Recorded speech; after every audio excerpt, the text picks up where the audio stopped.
faculty for today's program is Tom Bell. Neither the faculty nor the planning committee members have anything to disclose, with the exception of Jennifer Waddell. Jennifer Waddell is an employee of Novation and receives a salary.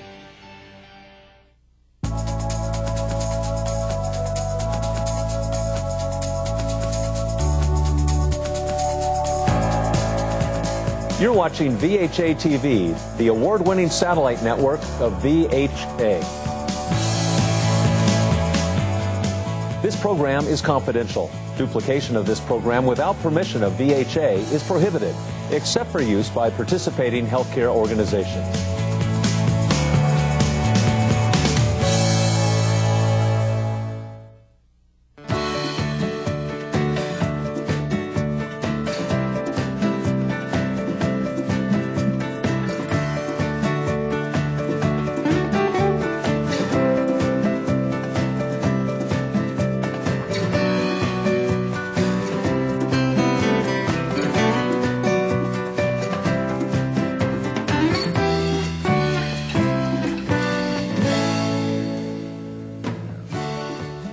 Hello. Thanks for watching VHA's 2011 Supply Chain Education Series, designed to help your organization achieve excellence in supply chain management. I'm Nick Fincher, your host for today's program. Inadequate oversight can contribute to the potential for fraud and theft in the operating room. Strengthening your policies and procedures for keeping track of high-dollar items can ultimately reduce your risk of theft of supplies from the OR. Today, we're here to help you learn how to do just that. On today's program, we're going to learn how Halifax Health uncovered a fraudulent scheme involving the misrepresentation of reusable instruments as disposable single-use items. We'll also show you how to utilize technology you already have to identify unusual supply utilization patterns, which may reveal misappropriation of supplies. Joining us today is Tom Bell, Director of Supply Chain Management at Halifax Health in Daytona Beach, Florida. Tom has over 30 years' experience in supply chain management and is actively involved in supply chain activities, including surgical services and inventory management. He has recently established policies and procedures as part of a loss prevention protocol at Halifax, which ultimately helped save the hospital $250,000 a year. Tom, thanks for being here. Hey, thank you. Appreciate the opportunity. So this program's interactive, and we want to encourage lots of discussion during our live program. You're going to hear a very complex, interesting story that could very well have happened or be happening at your hospital now. So we want to encourage you not only to ask us questions, but send us comments or suggestions of things that you may have done or processes you may have implemented to prevent something like this from happening at your facility. To reach us, use the Ask a Question button on your screen. You can also send us an email at vhatvlive@vha.com. And if you haven't tuned in for one of our educational programs in the last couple of months, you'll notice we're doing something different. We're getting social. We've added a buzz strip at the bottom of the screen. It's streaming all the latest posts and tweets from the presenters, you and others in the profession, during the program in real time. To join in on the conversation and have your comments scroll across the screen and shared, simply tweet with the hashtag VHATV1026. Twitter is as simple as sending a text, so take a moment, give it a try. Also, please note that you can find this program and more learning opportunities archived on our website at vha.com/supplychainvideos. We've got an informative program today. I do need to let you know some of you may be experiencing, or you may find that the presentation slides that have been included with the program aren't actually rolling as we go through the program. You do have the capability to actually download the program handout. Right next to the Ask a Question button should be a button that will allow you to download the program handout. There's also a button above the slides that can help you advance the slides. So if you're having problems, if the slides aren't doing, try one of those two things. So why don't we jump right into the program? Tom, why don't you start maybe first by giving us a better understanding of Halifax, the demographics of Halifax Health, where you're employed. Okay, sure, yeah. Halifax Health is a 654-bed two-hospital system located in Daytona Beach and Port Orange, Florida. We're a tax district hospital created by a special act of the Florida legislature in 1928. We're the tertiary health care provider for the area, level 2 trauma center, and we're number 1 in orthopedics, have to throw that in. Largest emergency department in the state of Florida, size-wise. 100,000 square feet. We see about 130,000 patients a year. Have 39 operating suites all told, and do about 16,000 OR procedures a year, 130,000 patient days. Impressive. Nice sounding facility. So you've got a very important and a very captivating story that you're going to share with us today. And in February of 2008, you were able to identify a huge source of loss occurring in your OR. Why don't you walk us through the events that led you up to the discovery of the loss? Right, sure. Yeah, I've been at Halifax for over 25 years at the time, and thought I had everything nailed down pretty well, and was very, very proud of the facility and the operation we had implemented there. And then I get this email from I'll call him a whistleblower, warning me that Halifax was the victim of a scam involving large cannulated drill bits used in trauma surgeries. And at the time, I really didn't know what was involved, what it meant, what the overall impact of this particular scam was on the facility. And then, of course, I was wondering, who the heck is this guy, and why would he be notifying me about this supposed scam? What was his motivation? And the more I got to know him after talking with him, he was an ex-rep. He was allegedly fired for complaining about this large cannulated drill bit scam to senior management at his company. And he told me he was an RN, he was a trauma specialist, he was a son of an orthopedic surgeon, and he had only been a sales consultant for about 3 years, and really had a guilty conscience over what was going on within the company and what he was being pressured to do. So I call him Dudley Do-Right. He was like the ultimate Boy Scout. He just wanted to make things right, and he hated to see hospitals, especially tax-supported hospitals, taken advantage of. I mean, lucky you that he called, but how bizarre at the same time. I mean, that something like this would just come out of the blue. So what was your reaction when you got this? Well, it was total shock, disbelief. I wanted to figure out exactly whether he was telling the truth and what the impact was on the hospital. So I set up a meeting of the chief financial officer, chief medical officer, the administrator at the time, the OR manager, of course, and then brought in the whistleblower to interrogate him and see what his story was and determine the veracity of his charges. And also we researched the utilization of these drill bits. I wanted to find out what the impact on the hospital was. He gave us the stock numbers for the particular devices in question, and I ran utilization reports to determine exactly how many we had purchased, how much we had spent on these devices. And then, he also claimed that our current rep was not delivering new drill bits with every case, that he was keeping them for his own use, and that was really what blew our minds, that not only was there a misrepresentation, but a fraud piece. And to prove his point, he brought in a bin of brand new drill bits that he said our representative had given him for covering call and for various other favors that he had done this rep, just to show us that we were being victimized.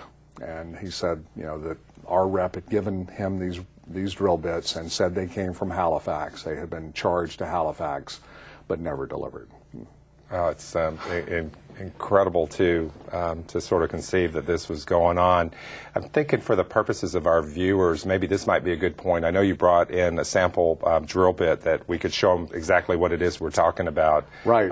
And maybe give them an idea of what the device is. Exactly, because when I think of drill bits, and of course these are Home Depot style drill bits, but when I think of drill bits, I think of these type of devices. And of course we buy a ton of these, and we do throw a lot of them away after a single use. But when the whistleblower Dudley Do-Right brought in the offending item, it is this item, which is 17 millimeters in diameter, which is 0.66 inches in diameter. You see 17 millimeters, what does that mean? I mean, I didn't know what it meant. not that good with metrics. So, but it's also titanium. It's got extremely sharp edges, and it's almost a foot long, and it's about $700 each. Wow.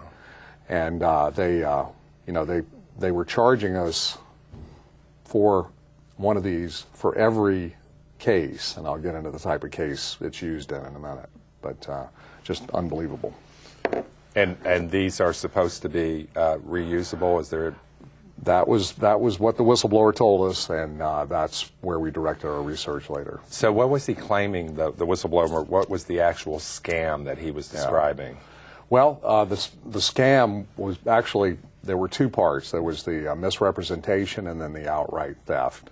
And his claim was that these reusable drill bits were being used in trauma cases, and that our rep was telling the staff that they were single-use disposable, and that he was throwing them away after every case and putting those drill bits on the implant log.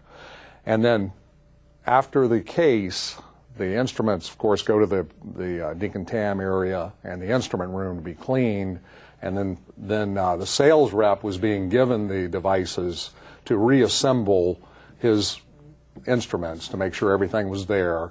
And the claim was that he was putting the used drill bit back in the instrument tray and telling everybody he had put a new one in there and that he had thrown the used one away in the red Sharps container. But, of course, he sent through the bill. Interesting.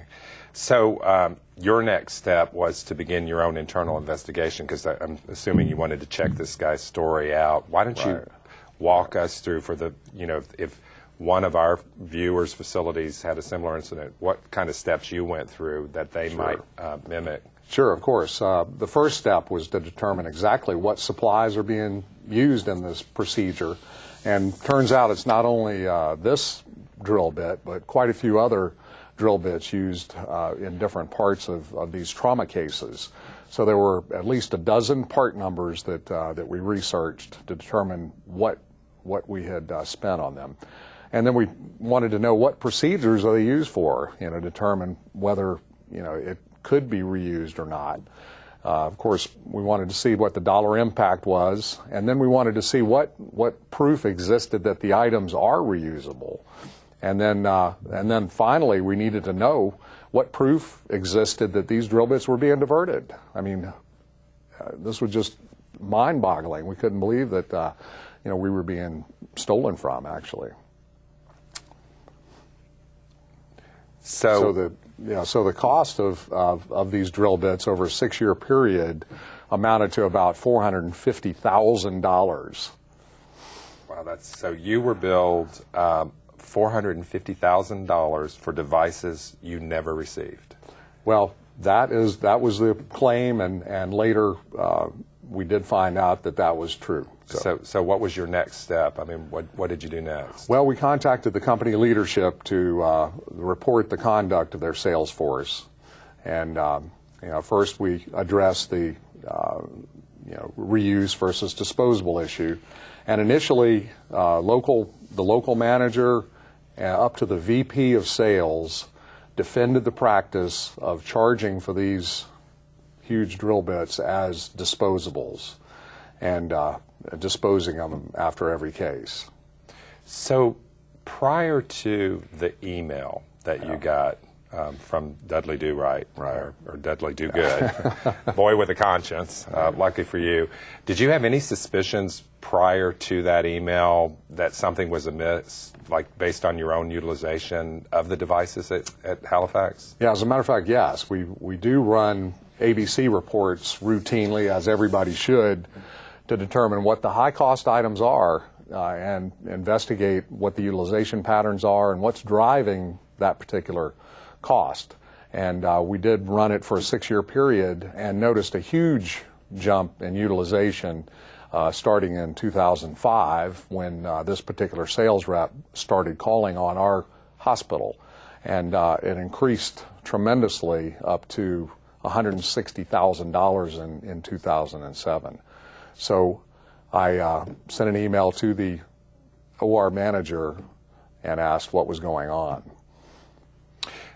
It's I'm noticing as I look at your graphic about the spike, it's amazingly galling of the sales rep to anticipate that you can go from 8,000 one year to 29,000, and then from 29,000 to 60, doubling. Yeah. It's unbelievable that could have happened.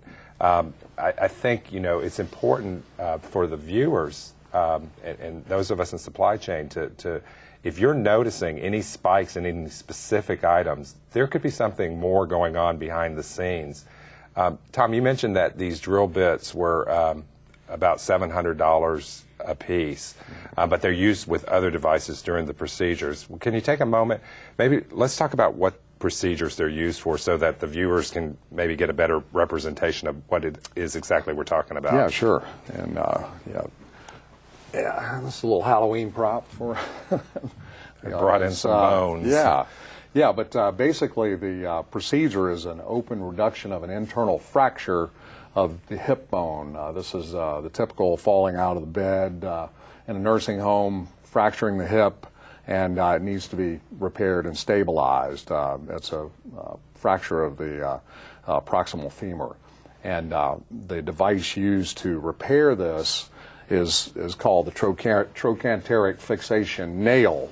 And to gain access to the femoral canal, this drill bit is used, or reamer is used to gain access, drill down through the femur to make room for the nail.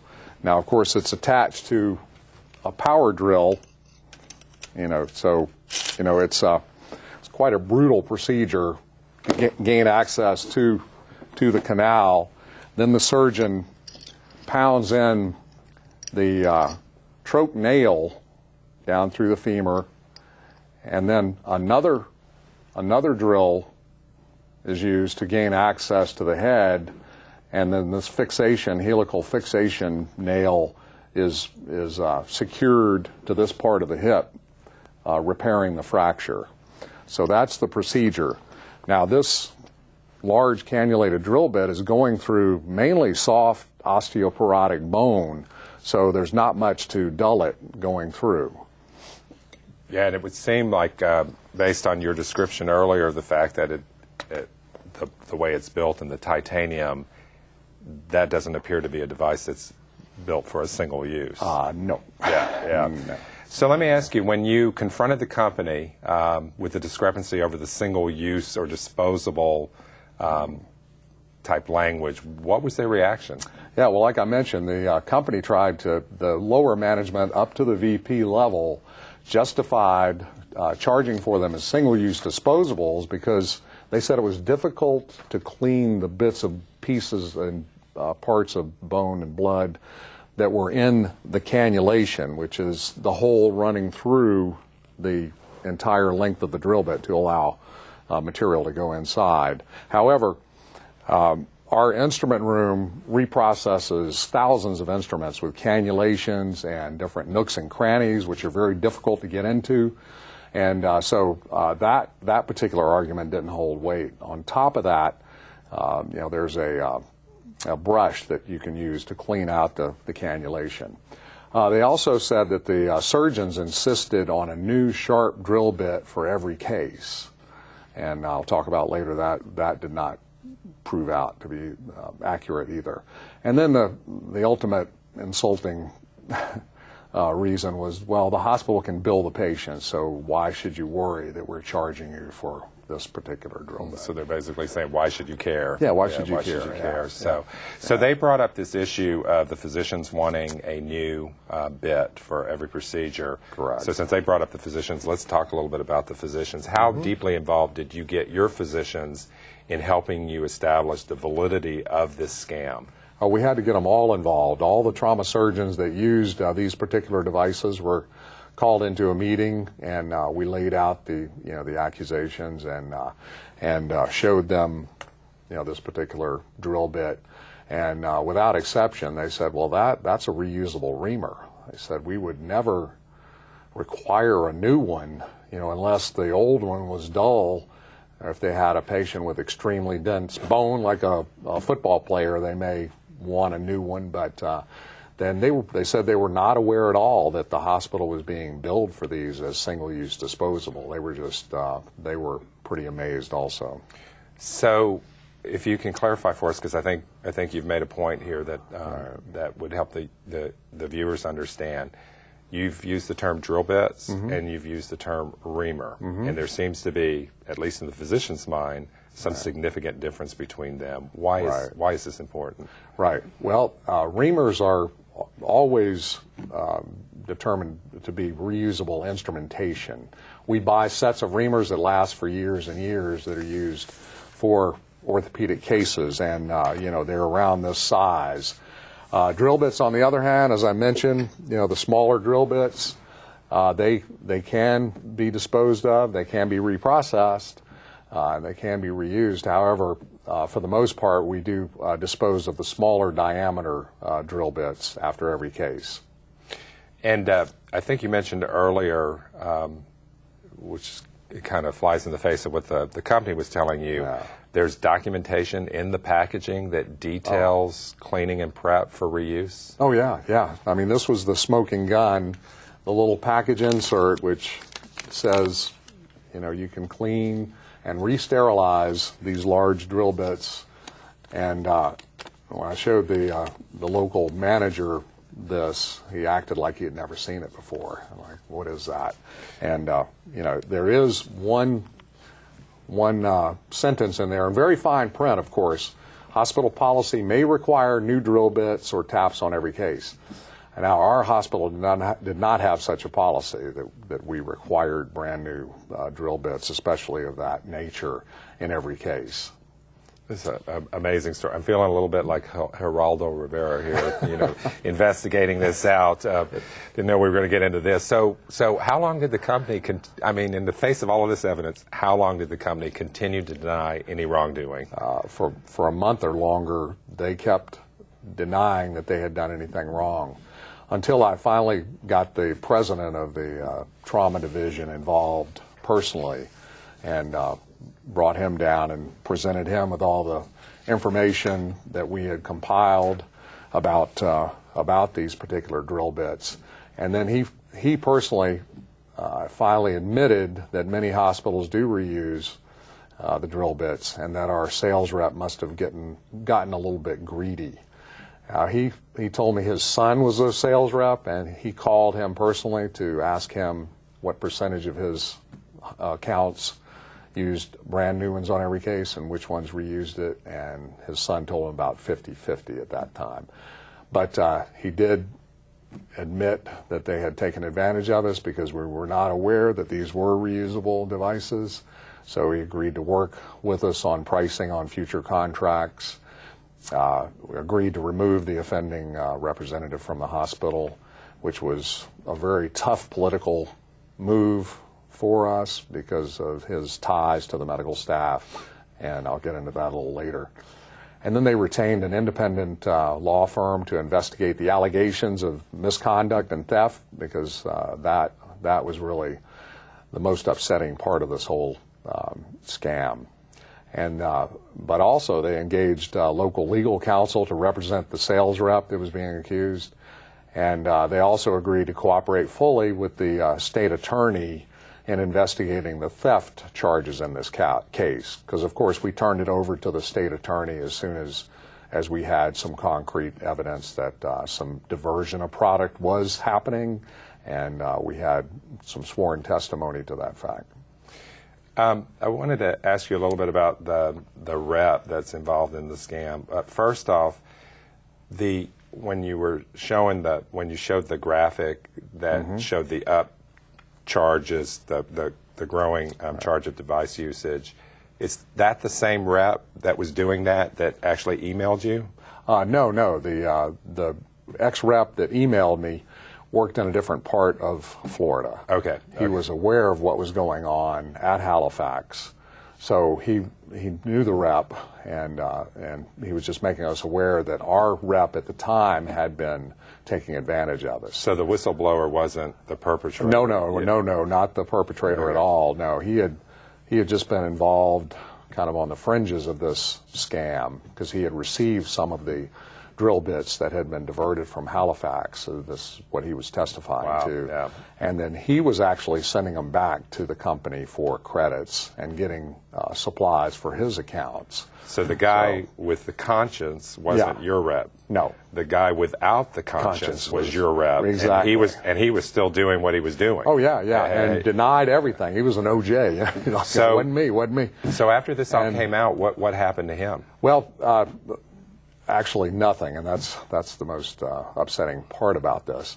Now, he was actually an ex-employee of Halifax Hospital. He had started as a phlebotomy tech, making $10 an hour or so, and had moved up into a special procedures tech before he went to work for this company. And then his sales took off. He was a hard worker. He was ingratiating. He was, very persuasive. Became friends with most everybody in the OR and the surgeons, of course.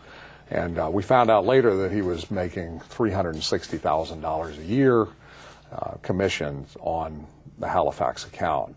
So, it was just amazing that he would, get involved in any kind of scam like that. Now, after we removed him from the hospital, again, we suffered some, pretty severe repercussions from doing that. We brought in another rep who had worked with him, who was actually a RN that worked at Halifax for several years in the operating room. He was a registered nurse, and he had worked with the rep who had been perpetrating this scam. He was working in another part of Florida.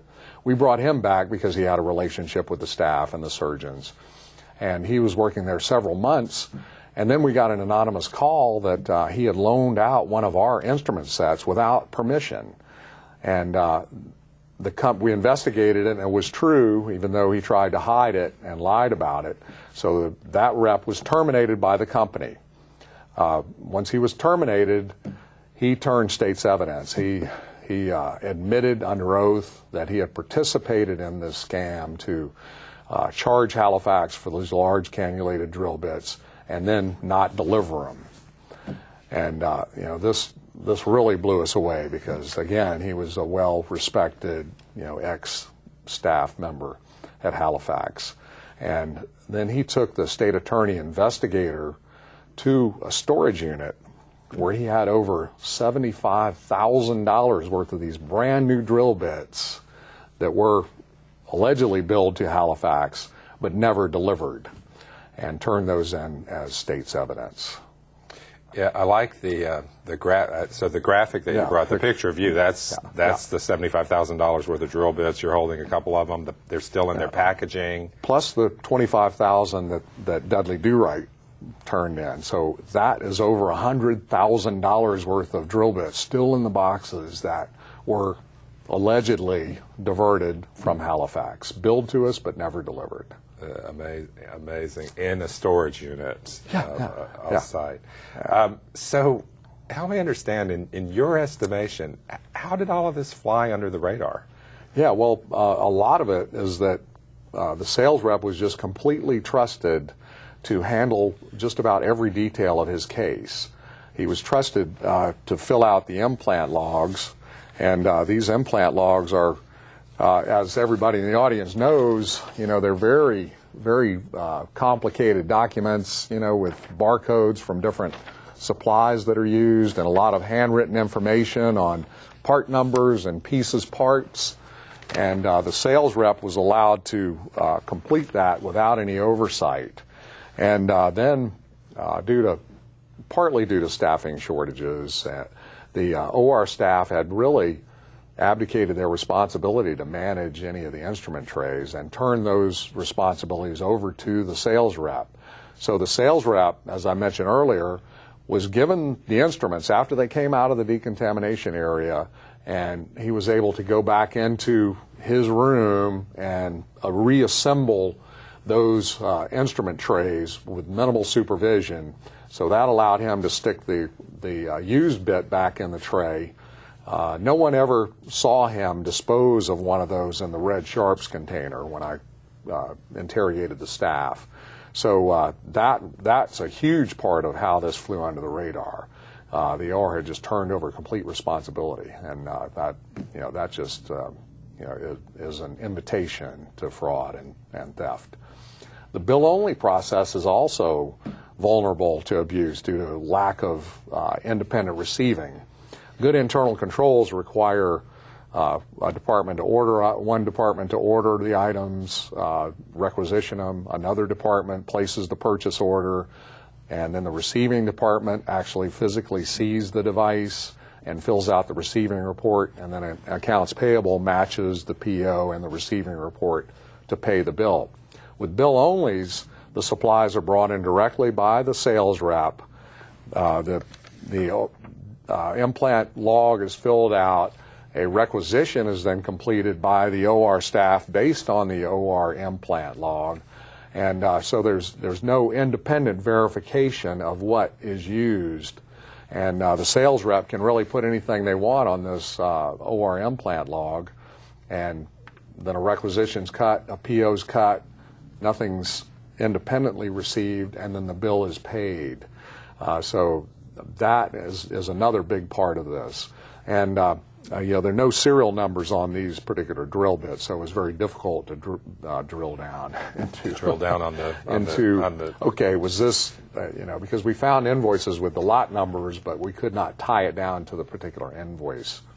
I know you've brought us a graphic that the viewers are going to be seeing now. That is the sort of the path of the drill bit. So maybe you could speak to specifically where in the process this graphic that you think the main breakdown occurred, and how come no one caught the fraud? Right. Well, as I mentioned, the OR staff had allowed this rep free rein. He just kept telling him, "Don't worry about it. I'll take care of it. I'll take care of the implant log. I'll take care of putting together my instrument trays. You don't have to worry about a thing."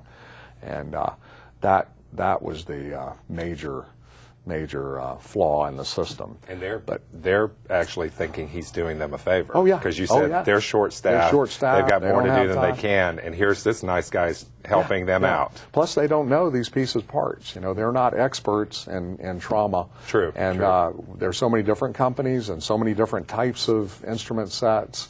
They're extremely dependent on the sales rep to manage their particular piece of the business. But the alleged misrepresentation takes place when the company bills a hospital for a reusable item. So that was one piece of the scam. But the theft occurs when the rep placed the used bit back in the tray and billed the hospital for a brand new drill bit, and then the new one's delivered to his home for later return to the company for credit. You mentioned early the bill-only process. Do you think there's an inherent weakness in your bill-only process, and do you think that that's an inherent weakness that might be in the bill-only process of some of our viewers? Oh yeah, I think there are definitely weaknesses in the bill-only process, and the reason we use it is because we don't have to invest in a lot of instrument trays that cost millions of dollars. The companies bring them in, either put them on consignment or bring them in per case, so the hospital doesn't have to spend the millions of dollars. And however, they remain the company's property, and receiving never sees those sets. We just, as I mentioned, the purchasing issues the PO just based on the implant log, and the OR allows the rep to complete the log, and replacement products are sent directly to the sales rep's home, and it circumvents the checks and balances. And to reap the benefits of this type of inventory, you really have to have policies and procedures in place that allow checks and balances. So I mentioned earlier this is an interactive program, and we just got an internet question from Jonathan, one of our viewers. And his question was, and it's very timely because we were just talking about bill-only, does your hospital still use bill-onlys? And if so, have you added any sort of anti-fraud measures around the bill-only process? Yes, we do still use the bill-only process. I think every hospital does, because as I mentioned, hospitals don't have the capital to invest in every possible type of instrument set and implants out there. So we do use the bill-only process. However, The staff is very aware now of these types of frauds, and so they're more watchful. And also, we definitely require the OR circulating nurse to verify what's on this implant log and to sign off on the implant log, verifying exactly what was used during that case. And then the person documenting the case later and doing the charges also verifies that it's appropriate as to what's on the implant log. So thanks, Jonathan, for your question.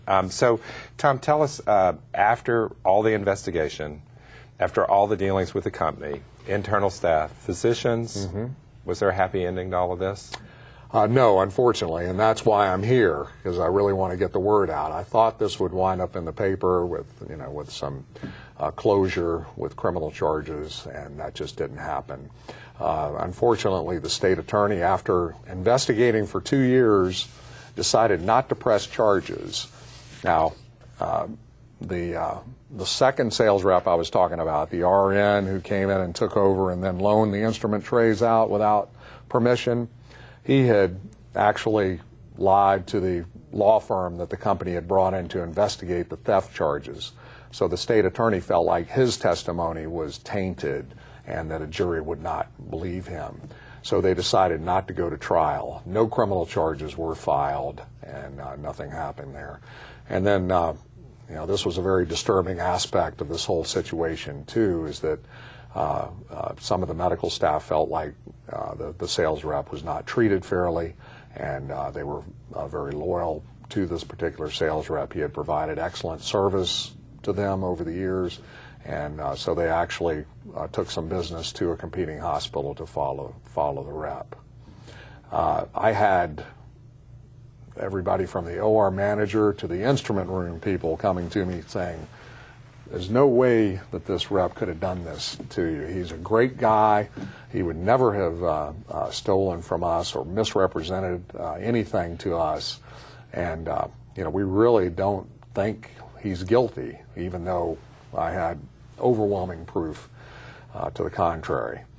And now this rep has gone to work for another company, another major trauma company in the same area, and is flourishing. This trauma company bought another trauma company, and so most of the business is going to be concentrated there. Now, as part of this investigation, and this was another mind-boggling part of it, the law firm that the company hired to investigate the diversion provided Halifax with a list of 493 other hospitals across the country that had been charged for the 17-millimeter giant cannulated reusable drill bits, had been billed for over 1,000 of them, and they had the same lot numbers as the ones shipped to Halifax. Now, I think they were trying to prove that the ones that were turned in could have come from any hospital because it had the same lot number. However, what that proved to me was that there were many hospitals across the country that were paying for these large cannulated drill bits that should not have been paying for them because they are in fact reusable and can be used numerous times.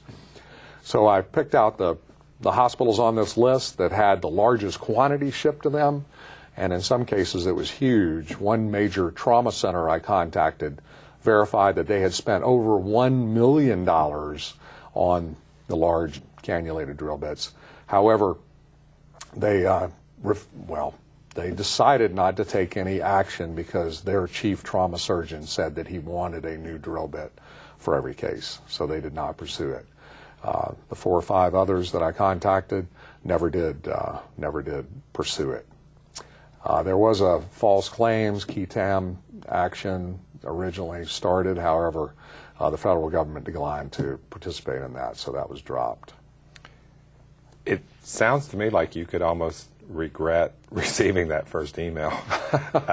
Not at all. I'm very grateful to be able, because we'd still be victimized today. If I'm hearing you correctly, and I think this is important for our viewers, your rep, who is not an employee of the hospital, is able to wedge his relationship between physicians, employees of the hospital.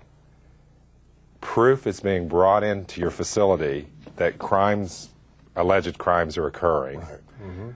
The state attorney general's office is involved, and the physicians were actually taking the rep side.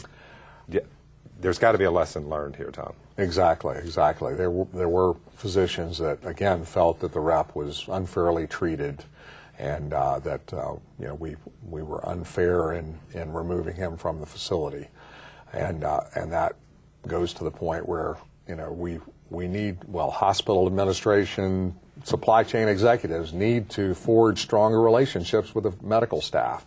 It's just critical, to gain credibility. Now, most of the times when we see the medical staff, it's in somewhat of a confrontational exchange where we're not allowing a new device in, or we're questioning some aspect of their practice, and that's not a good way to maintain a positive relationship. These sales reps, not just trauma, but all physician preference sales reps, spend a ton of time with the physicians. They've developed very strong relationships with the physicians, and it's very difficult to interject the hospital viewpoint into that relationship. So, I think there's a general perception of healthcare as being kind of an industry where you wouldn't expect to see this type of behavior. I mean, Exactly. We, as supply chain managers, I think we know better, but to counteract that perception, do you think this was a one-off or aberration? Or no, I really do not. I think this is the tip of the iceberg. I think this happens very frequently everywhere across the country, and that's why I brought up the 400 plus, almost 500 hospitals that had been shipped, these reusable drill bits and charged as single-use disposable. But that's one aspect of it. The other aspect is the outright theft. And, you see headlines every once in a while in the newspaper about thefts occurring at other facilities. And, you think, well, that can never happen here. That is a one-off, a rogue rep or whatever. There was a case in Buffalo, New York, where a sales rep stole $2 million worth of product, had it in his house, and he was caught red-handed. And he only got a year in jail for $2 million. And it's like, I feel like a lot of what happens in healthcare is swept under the rug. Hospitals don't want the bad publicity. They don't want the headlines, and they'll kick the rep out, and they'll move some business here or there, but they don't want the publicity. And a lot of hospitals, as I mentioned, when I contacted them, they didn't want to hear it. Yeah, I'm getting the sense that there could be a whole new career here for us as supply chain managers. We could give guided tours through garage sales to make sure that people aren't buying something that was intended for. I've been to the flea market looking for these. Yeah, 'cause you can drill through a concrete where did you get the great wall. price on that? In somebody's garage. We did Right. get another question here that I'm going to just kind of butt into our program. The question is that the viewer is wondering, why would a sales rep ever need to ship items directly to their homes? We've had orders in the past where the rep stepped in and had the items shipped directly to his home. It sounds fishy to me. Any thoughts or direction in finding the legitimacy in this practice? Right, and this is one of those practices that's been going on for years, and it's always the way it's been done. Doesn't mean it's right, but from the sales rep standpoint, they're bringing in inventory for the bill-only cases on a case-by-case basis. They have it in their trunk or wherever, their garage, and they're bringing it in, doing the case, and then billing for it, and then instead of shipping the replacement to the hospital, they have it shipped to their home to replace it in their inventory in their garage or trunk or whatever. Now, I have talked to some colleagues that forced the companies to ship the replacement products to the hospital, so the hospital has verification that at least a replacement was shipped in, and then they give it to the sales rep to put back into their inventory. But it's fraught with opportunities for abuse. And I'd love to hear some recommendations from you guys out there as to what you do how do you control the bill-only process and try to eliminate the shipping to the residents piece of it. And by the way, we want to thank Jan for that question, and hopefully that was an answer for you. So I think we're about to get to really the meat of this program, and that's given everything that Halifax has been through. You got to have some recommendations for all of us that you believe going forward is going to help prevent this from happening again. Maybe you could go through some of those recommendations for us. Definitely. That's primarily why I'm here. I'm just I'm the Paul Revere. You know, the British are coming. Anyway, caveat emptor: know your products. And I know that's a tough call because, you know, I have over 40,000 active items in my item file. It is difficult to know every item in there, but you've got to become as knowledgeable as you can about every product that you buy and how it's used, and then you need to track usage and track the dollar volume, and you really need to compare it to your case volume too. See, you know, how many implants you're using per case, et cetera, you know, to make sure you're not being taken advantage of.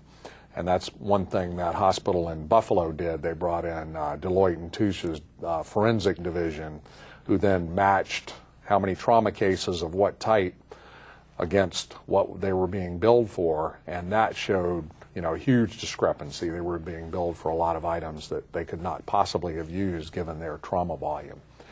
And then I recommend you set up specific policies regarding what products you will and will not pay for. And that's what we did with drill bits after this came to light. We put in place a policy where we don't pay for any drill bit larger than 5 millimeters, and you know, unless it says single-use disposable on the box. And in that case, we insist on seeing the box that it comes in to verify that. Now, by putting that one policy in place, that cut across a bunch of different companies that were charging us for drill bits for just about every type of orthopedic and trauma case. And that policy alone saved us about $250,000 a year. So that was very worthwhile. And then educate your staff. You know, educate your purchasing staff on the potential for abuse with these type of cases. Insist on seeing the implant logs and verifying those against you know, the requisition and PO, and then in service the instrument room staff too on these particular cases. You know, ask them to more closely monitor what's going on with the instrument sets, especially the reassembly process for these instrument sets, and not just give the rep complete responsibility without any oversight. And then, you know, we really need to educate the OR staff on these different instrument sets so that they can provide the assistance to the surgeons instead of having to completely rely on the sales representatives.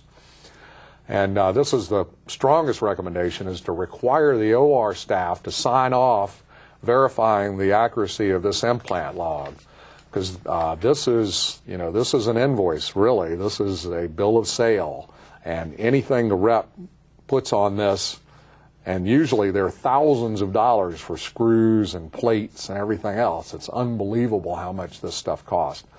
And it's very tempting just to add an extra screw or plate or whatever, you know, by accident to this. And so you have to hold the OR staff accountable to that.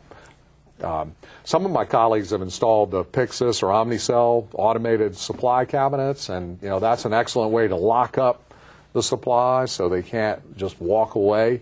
Requires the practitioner to swipe their ID badge through it and identify the patient before anything is taken out of that particular cabinet. So that does eliminate a lot of the walk-off theft.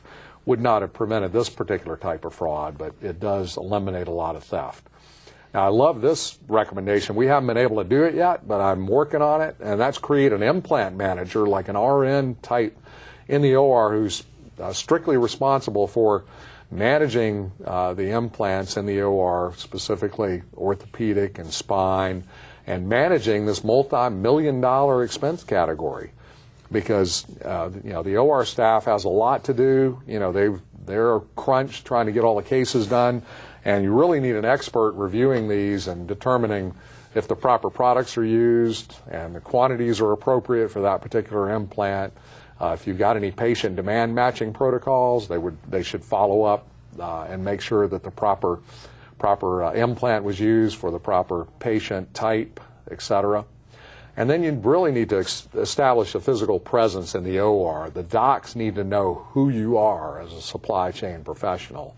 You want to talk to them, not in a confrontational manner, but just to get to know them better, let them know you're available to talk to them anytime they have a particular need, and that you're there to help them, not to just hammer them. And you don't want to be a Darth Vader in the basement, and that's what one of my assistants told me, that one of the surgeons referred to me that way, because I would always say, no, you can't have that. So you don't want to be known that way. You want to be the friendly supply chain guy who wants to help them, and that's a big lesson I learned. Another point is to add absolutely everything to the item file if it's going to be regularly used, because if you don't track it, you can't control it. And so many hospitals would put something, like this drill bit in just a miscellaneous instrument, and you'd have no tracking there. You need to have a strong physician-led new products committee also to control which products are added to your formulary. And, they could tell you immediately, well, no, you shouldn't add this as an item because, that's an instrument. And you also need to determine a mechanism to separate or distinguish sales reps from the OR staff. And one staff member recommended, black and white striped scrubs, but we didn't go that far. We just went to red bouffant caps, so you know who the reps are and who the employees are. And then you need to restrict their access to vulnerable inventory areas, because you do have thousands of dollars sitting all around in small packages, which can easily be put into a briefcase or knapsack. And the quote that really blew me away after all this investigation, after we were removing this rep from the hospital, he turned to the chief medical officer, the administrator, and I and said, look, anybody in scrubs and a mask can take anything out of your OR at any time with no questions asked. So we want to create an environment where that is no longer the case, and that we take control of our OR back. That's incredible. I like the red bouffant scrub caps to make them stick out. But so for additional educational learning on our website, you're going to find 3 archive programs that relate directly to today's topic, that are designed to help you and your staff improve your toolkit for communicating with physicians, collaborating with your OR staff, and improving your physician preference item management strategy. They're titled Communicate Confidently with Clinicians, Making the Case for Collaboration, and Physician Preference Item Management. These and many other educational opportunities for you and your staff are available on the website, vha.com/supply chain videos. It's a big issue that a lot of people experience. So at this point, our presentation is open for questions or comments you may have. Just as a reminder, if you're participating live on the internet, you want to use the Ask a Question button on your screen, type in your question or comment, and send it on. You can also send us a question or comment using email at vhatvlive@vha.com. And feel free to try out our new buzz strip. To join in on the conversation and have your comment scroll across the screen, simply tweet with the hashtag VHATV1026. Again, Twitter is as simple as sending a text, so take a moment and give it a try. I always have a problem with that whole Twitter thing. We're looking forward to hearing from you. We did get another question while we're waiting to see if anyone else has got one in, so why don't we touch on this one. This question says, it sounds like the rep was listing the bit on the implant log. With that not being implanted, is it really appropriate to list it as an implant? We put it on, they put it on the implant log just to document that it was used during the case. You're correct, it's not an implantable device. However, it is being used to implant those devices. So we do require the reps to put any devices that are used during the case on that implant log. It's not documented in the operative record as an implant, but it's used by the materials management tech up in the OR to complete the requisition. Good question. Have you seen, have you seen a tangible impact? The efforts that you mentioned specifically, I think that all of our viewers probably would be interested in, were your efforts where, basically, it's not like you're one-upping or gaming your reps, but you really should have the better relationship with your own folks than somebody from the outside has. Now, granted, you don't have the unlimited credit card, and you can't take people to the lunches, the dinners, the islands, or whatever, but have you seen some real differences in behavior now that this has come about based on some of the things you've done? Well, most definitely. First I want to point out that there are a lot of great reps out there that provide excellent service. They work hard, and so I'm not painting everybody with the same brush.